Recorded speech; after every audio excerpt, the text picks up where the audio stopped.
Hello everyone. Hello ma'am. इस आशा और इस उम्मीद के साथ कि हमारी जो स्पोकन इंग्लिश की जर्नी है, लोगों ने हमारे साथ शुरू कर दी है। और हमारा पिछला वीडियो अगर आपने गुलिवर से रिलेटेड देखा हो, जिसमें मैम ने रीडिंग के साथ ये बताया है कि किस तरह पढ़ते पढ़ते हम अपने जो हमारी वर्ड बैंक है उसको हम रेडी कर सकते हैं, एक कॉपी के जरिए उसको लिखना, उसको लर्न करना, उसको उस वर्ड पर्टिकुलर वर्ड को समझना। तो आज का पूरा ये वीडियो मेरे ख्याल से उसी से हम लोगों को आगे बढ़ना चाहिए मैम, कि हम लोग आपसे इस चीजों को थोड़ा आप गाइड कर पाए। कुछ वर्ड्स हम लोगों ने लिखे थे उस दिन। जी रेनू, गलिवर ट्रेवल्स जब हम पढ़ रहे थे, दो चीजें इंपॉर्टेंट है। जब आप पढ़ रहे हैं उस टाइम पे आप अपनी वर्ड बैंक में ऐड करने नहीं जाएंगे, पहली बार, क्योंकि आपका जो फ्लो है, मोमेंटम है, वो टूट जाएगा, आप स्टोरी को प्रॉपरली रीड नहीं कर पाएंगे।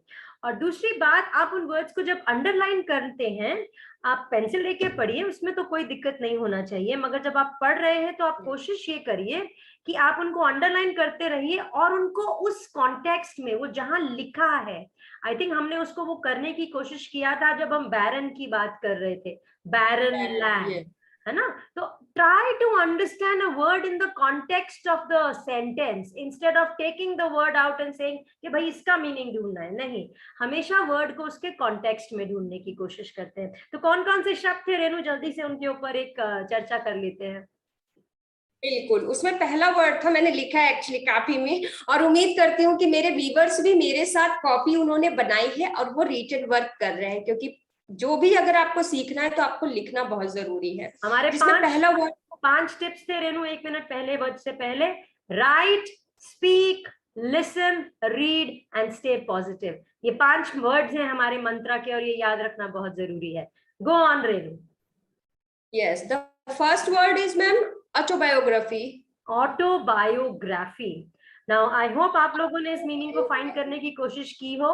Pronunciation is autobiography, and normally people इसको ग्राफी, ग्राफी कुछ भी कह सकते हैं, बट यू नो, इसको अगर आप तोड़ोगी तो बड़ा ही अच्छा सा मीनिंग आएगा। मगर क्या आपने इसका मीनिंग जानने की कोशिश की रेनू? और मेरे ख्याल से शायद व्यूअर्स ने भी अपनी कॉपी में इसको लिख के जाना होगा। यस, एक्चुअली मैम ये वर्ड मुझे पहले से पता था, लेकिन जी, मेरी प्रॉब्लम हुई प्रोनाउंसिएशन को लेके। अच्छा। क्योंकि हम लोगों ने, जैसे कि सबको पता है, हिंदी मीडियम में हम लोगों ने पढ़ा ऑटोबायोग्राफी।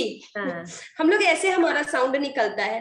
तो वो मैं इम्प्रूव की कोशिश कर की मैंने, कि शायद वो इम्प्रूव हो जाए मेरी। इसमें ना सेलेबल्स, हम लोग अंग्रेजी में आगे चल के सेलेबल्स की भी बात कर लेंगे। इंग्लिश में सेलेबल्स होते हैं, कहाँ स्ट्रेस करना है, कहाँ नहीं स्ट्रेस करना है। और वॉवल्स में भी, जैसे हिंदी में हम स्वर और व्यंजन की बात करते हैं ना, उसी तरह इंग्लिश में जी, वॉवल्स में भी long vowels, short vowels and consonants. स्वर तो हो गए वॉवल्स, और व्यंजन हो गए कॉन्सोनेंट्स। अब स्वर में भी हम कॉन्सोनेंट, आ ई उ ऊ, तो हम शॉर्ट, राइट। शॉर्ट साउंड अ, बिग साउंड आ। In the same way English में भी, वॉवल्स में भी दो तरह की साउंड्स हैं। अगर हमारे व्यूअर्स को चाहिए होगा तो हम वॉवल्स एंड कॉन्सोनेंट्स की साउंड्स को भी डिस्कस कर लेंगे। हमें प्लीज बताइए, अपना कमेंट देखिए, क्या आपको वॉवल्स और कॉन्सोनेंट्स की एक डिस्कशन चाहिए। हाँ रेनू, सो हम ऑटोबायोग्राफी पे वापस आते हैं। ऑटो मीन्स बिल्कुल। By self, you know. हमें मालूम है ऑटोमेटिक का मतलब क्या होता है, बोलते हैं ना इसको ऑटो मोड पे डाल दो, मतलब अपने आप, खुद, सेल्फ, अपने आप। राइट। हाँ, बायो तो सबको पता है, और बायो डेटा में यूज होता है, बायोलॉजी में यूज होता है। बायो मीन्स किसी भी चीज का, उसका विवरण, राइट। एंड ग्राफी मीन्स उसके बारे में डिटेल। अब वो ग्राफिकल डिटेल है या रिटन डिटेल है। सो ऑटोबायोग्राफी यानी a detail of a person written by himself, by or herself। अब इसी का वर्ड होता है बायोग्राफी। जैसे अगर रेनू की लाइफ के ऊपर अगर कोई कहानी लिखनी है तो वो मैं लिखूं, तो मैं biography, I am writing the biography of Renu's life. मगर अगर मैं अपनी जिंदगी के ऊपर कुछ लिख रही हूँ, I will be writing autobiography, means I will be talking about my own life by my self. तो आई होप एवरीबडी अंडरस्टूड। ये शब्द आसान है, बहुत यूज होता है, बहुत लोगों को मालूम होगा, मगर कभी कभी शब्द को उसकी जो आपके प्रीफिक्सेस और सफिक्सेस हैं उनके साथ तोड़ लिया जाए तो आसान हो जाता है। सफिक्स और प्रीफिक्स भी एक बिल्कुल। बहुत इंपॉर्टेंट पहलू है इंग्लिश का। जी, राइट राइट। लेकिन अगले वर्ड पे जाने के पहले मैं चाहती हूँ आपके सामने मैं प्रोनाउंस करूंगी और आप प्लीज मुझे करेक्ट करिए। पहले रुको, पहले तुमने क्या वर्ड बोला, तुम क्या करोगी वर्ड को? वर्ड को अंडरलाइन करना होगा सबसे पहले। नहीं, उसको जब बोलते हैं तो हम क्या करते हैं? बोलते हैं PRONOUNCE क्या होता है? प्रॉन्स। PRONOUNCE pronounce. राइट। तो अभी बोलो तुम दिस क्या इज कर रही? I think this is called the presence of mind. Am I right? You pronounce and you do a pronunciation. See, English जो है ना, आपने अमिताभ बच्चन साहब को बोलते हुए सुना होगा, English is a very funny language. PUT put but BUT but. Right? Right. So the syllables, the vowels, so you need to understand. So when I say pronounce, Renu, please pronounce the words for me, right? But मैं बोलूंगी, what is the pronunciation? Word है pronounce और pronunciation. एक noun हो गया, एक verb हो गया, right? Pronounce is verb, pronunciation is what is the pronunciation of this word, right? चले आगे चले। जैसे मैम आपने सडन मेरे से आप पूछते हो तो मैं उस कॉन्सेप्ट में बोल रही थी कि ये एक प्रेजेंस ऑफ माइंड हो गया ना, कि ये चीज होनी चाहिए। जैसे आपने सडन पूछा ना तो मेरे मन में आ गया कि आप, मैं कॉन्सेंट्रेट नहीं कर पाई आपने सडन क्या पूछा। मेरे ख्याल से मेरे ये लोगों के साथ होता है एक्चुअली। यही रेनू, जब हम माई सेल्फ की भी बात करते हैं, tell us something about yourself की भी बात करते हैं, कहीं ना कहीं दैट प्रेजेंस ऑफ माइंड, जैसा कि अभी हम बात भी कर रहे थे इससे पहले, to be in here and now, to be aware, to be conscious. हम लोगों का दिमाग पता है क्या कर रहा है? मंकी माइंड है, हमें पास्ट में ले जा रहा है, हमें फ्यूचर, अभी आज ये भी काम करना है, ये भी करना है हम, या फिर पीछे अरे ये ऐसे कैसे हो गया, ये वैसे किया। Our mind is playing with us. And Krishna भी बोलते हैं, कृष्ण भी बोलते हैं गीता में, कृष्ण भी यही बोलते हैं कि जिसने अपने दिमाग के ऊपर विजय पा ली वो खुद पे विजय पा लेता है, उसके लिए चीजें आसान हो जाती हैं। इंसान का सबसे बड़ा शत्रु यानी enemy is mind, and the biggest friend also is your mind. मगर उसके लिए आपको अपने दिमाग को कंट्रोल में रखना होगा, आप उसको आपको रूल करने नहीं दे सकते। राइट। मंकी माइंड सही वर्ड आपने बोला है। एक चीज आपसे सच में सीखने को मिली है, मेरे व्यूअर्स भी सीख रहे हैं, और ये हुआ मेरे साथ एक्चुअली। क्योंकि जब कुछ पूछते हैं या कोई सिचुएशन हमारी डेली की लाइफ में बनती है, जैसे सडन फॉर एग्जाम्पल अभी आपने पूछा तो मेरे दिमाग में क्या गया, ओ मतलब इंग्लिश सीखने के लिए हम लोगों को लिसनिंग, स्पीकिंग, वो क्वेश्चन मैम ने पूछा, क्या पूछा, तो ये सही बात है। मैं बिल्कुल कनेक्ट कर उसका एक अच्छा तरीका क्या है, एक और अच्छा तरीका, ठीक है, प्रेजेंस ऑफ माइंड तो होना चाहिए, प्रेजेंट में रहना चाहिए, मगर अगर मैंने तुमसे पूछा रेनू तुमने क्या बोला, तो तुम मुझसे अगर वापस एक सवाल कर लोगी, मैं गुस्सा थोड़ी हो जाऊंगी। उसी तरह अगर हमें किसी का कोई सवाल समझ नहीं आता है और अगर हम उसको वापस पूछ लेते हैं तो हमसे गुस्सा थोड़ी हो जाएगा, हम तो एक क्लैरिटी ले रहे हैं ना। सो ये भी एक बहुत जरूरी पहलू है हमारी पर्सनालिटी का। अगर हमको कहीं कंफ्यूजन है, हम अपने आप से जमा घटा करना शुरू कर देते हैं कि भैया ये ऐसे क्या पूछा, क्यों नहीं पूछा, instead of coming up front. It is important to be up front also. अगर आपको कहीं कंफ्यूजन है प्लीज पूछिए, खुले में पूछिए, राइट? चलो रेनू पूछो। Right. Yes, so next word is inhabitants. Inhabitants, Renu तुमको मालूम है इसका मीनिंग? इनहेबिटेंट्स लाइक मेरे ख्याल से जैसे कि हम लोग हैं, एज अ पर्सन हम किसी प्लेस पे रह रहे हैं, जैसे मैं यहाँ पे रह रही हूँ, लाइक दैट मैंने पढ़ा था। एक तो मुझे आपसे जानना है। हैबिटेट वर्ड होता है, हैबिटेट मीन्स जहां पर हम रहते हैं, a place where somebody lives. Habitat of wild animals is forest, right? The habitat means place of living. Inhabitants, in means who are there, in means inside, inhabitants means who live in that place. So inhabitants are the people who live in a place. The inhabitants of India are Indians, right? Yes, right. मुझे लग रहा है मेरे viewers को जरूर सीखने को मिल रहा है किस तरह से इन और हैबिटेंट्स को आपने थोड़ा सा स्प्लिट करके, अलग करके, और कितने बेहतर ढंग से आपने सिखाया। मैं पूरी कोशिश कर रही हूँ कि मैं सीखूं, और मुझे पूरी उम्मीद है कि मेरे व्यूअर्स भी समझने की कोशिश कर रहे होंगे और पेन कॉपी के साथ हमारा वीडियो देख रहे होंगे। अगर आप सच में सीखना चाहते हैं, हम सब में बुद्धि है, हम सब में दिमाग है, मगर उसको इस्तेमाल किस तरह से करना है, कहीं ना कहीं वहां चूक हो जाती है। चलो जल्दी से नेक्स्ट वर्ड पे पहुंचते हैं। नेक्स्ट बैरल था, जिसपे शायद हमने डिस्कस किया था, लेकिन एक हल्का सा आप रिवाइज इसको कर दीजिए। Barren mean something which is not fertile, infertile land, जहां पर कुछ उग नहीं सकता है। Right. Next creature. Creature spellings बोलो।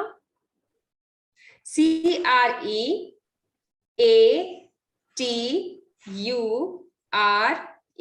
How do we pronounce it, ladies and gentlemen? How do you pronounce it, Renu? Creature. No, it's creature.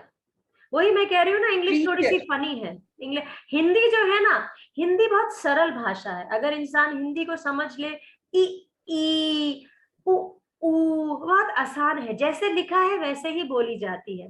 अंग्रेजी जो है ना, थोड़ी सी गड़बड़ भाषा है। गड़बड़ तो नहीं है, है भी थोड़ी सी, क्योंकि इसमें इस तरह से तरीके हैं, PUT पुट, BUT बट वाले तरीके हैं। जब आप बोलते हो क्रिएशन, क्रिएट, नाउ वर्ब क्या है? Create, right? क्रिएट। अभी क्रिएट के अंदर से क्रीचर निकल के आया। क्रीचर क्या है? नाउन, ठीक है? क्रीचर कॉमन नाउन है।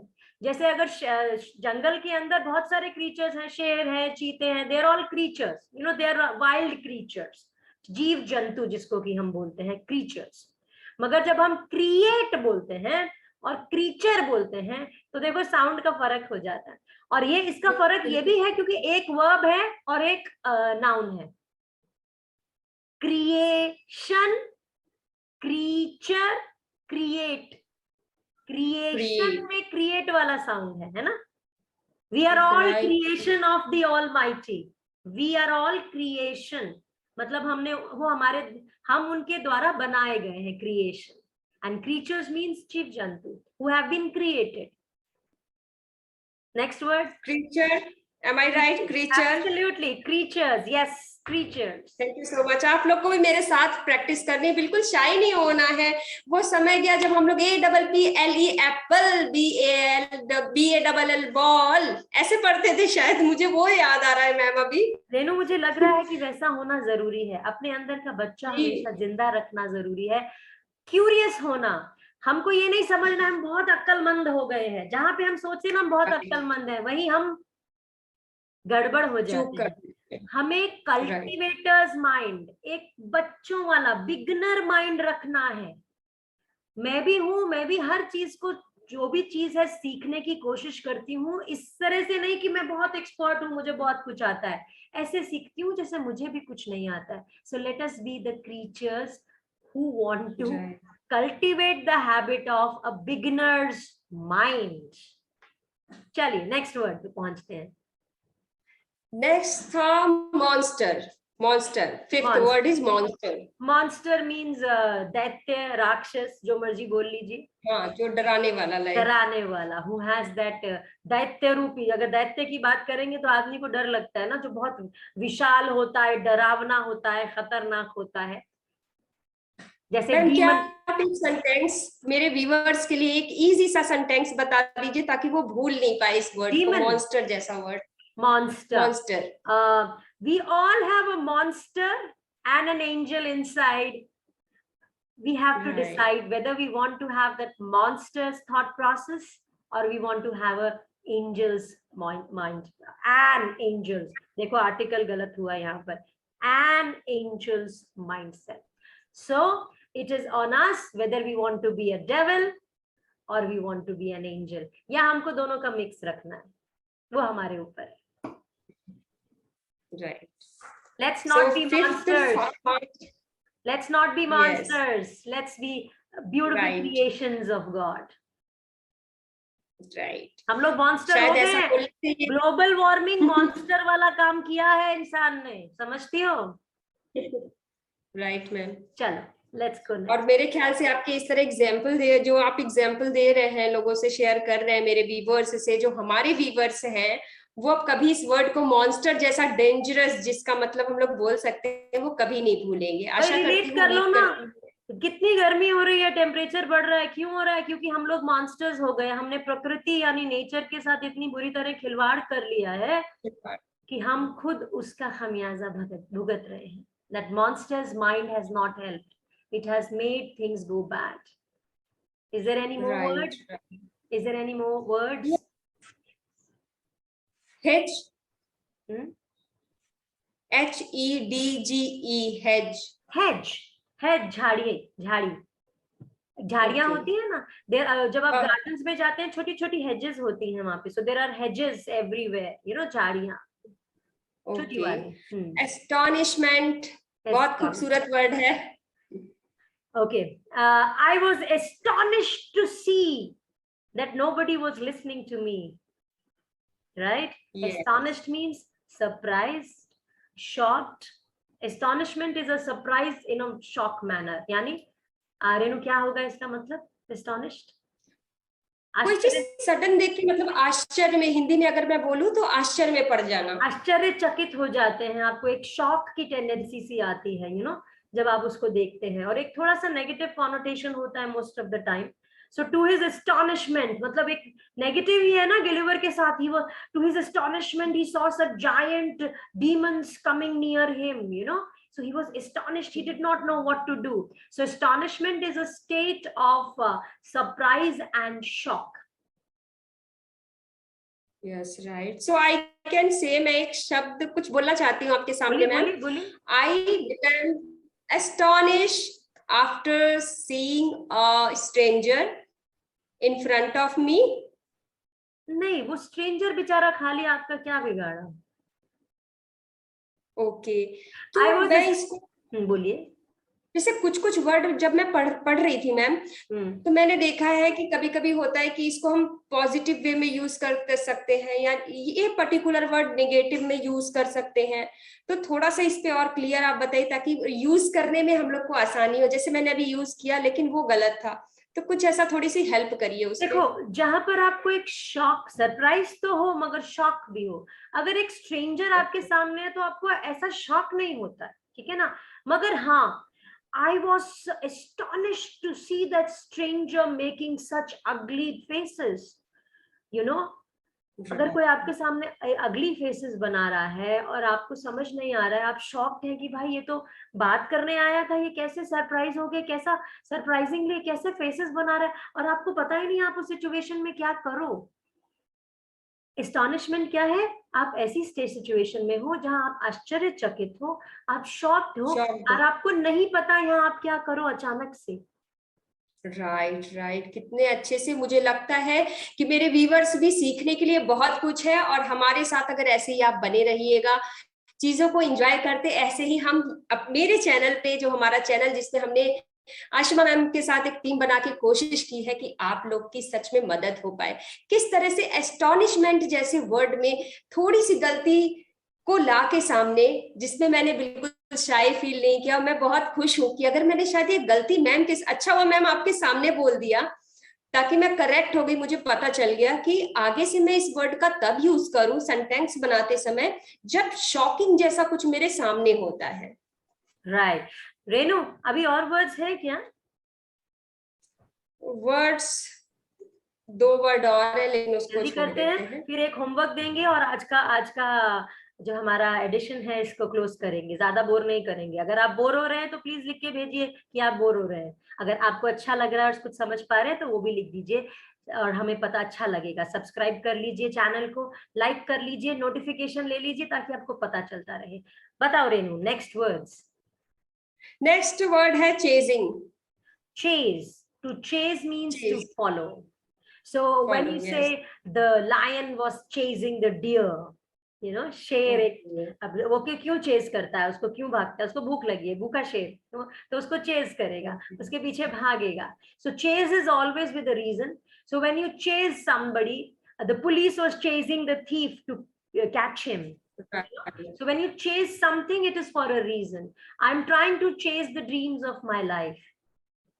मैं अपने dreams को chase कर रही हूँ. I'm trying to reach them. I'm trying to find them. I'm trying to achieve them. So chase is always with a reason. Means you run after something for a reason. Okay. Next word. And then next one is utmost. Sorry? Utmost. UTMOST. Utmost. You say utmost basically it means with maximum, you know, मतलब आप अपनी पूरी शक्ति लगा के. He spoke with his utmost experience, means जितना भी उसके पास experience था. Utmost means जो जिसका total जितना भी ज़्यादा से ज़्यादा हो सकता है. You know, you should put your utmost effort at understanding English and trying to get hang of it, right? So Renu, आज के like ma'am, I can say. जी बोलिए. क्या मैं ऐसे बोल सकती हूँ I am putting utmost effort for learning this language? Absolutely. I'm trying to put my utmost effort. I'm trying to put my utmost effort to learn English. पता है क्या है, अंग्रेजी के अंदर कुछ ऐसे वो वर्ड्स को जोड़ना इवन हिंदी में भी, यू नो, हिंदी में भी अगर हम proper verbs, proper prepositions, proper वो सब नहीं लगाएंगे तो कहीं ना कहीं गड़बड़ हो जाएगी. उसी तरह comes, you know, with a lot of effort, but the effort which should be a good journey. It should not be a forced effort. कभी भी अपने आप को फोर्स नहीं करिए. अगर आप में पैशन है तो आप बहुत अच्छे से सीखेंगे, जैसे रेनू बहुत अच्छे तरीके से सीख रही हैं. Thank you very much for listening to us. अगर आपके पास कोई भी सवाल है प्लीज पूछिए. रेनू, आज एक छोटा सा होमवर्क दे देते हैं सबको. अगली बार हम डिस्कस करने वाले हैं एक छोटे से पैराग्राफ के ऊपर. You know, will be writing a paragraph on क्या टॉपिक दे, बताओ सबको. मेरे ख्याल से कुछ इन लोगों को अपने मन से, जिन्हें जो चीज इनको बहुत पसंद है, जिसपे ये बोल सकें. राइट. इन्हें अच्छा लगता है. माय फेवरेट फूड की बात करते हैं. ठीक है, लेट ऑल. ये भी अच्छा है.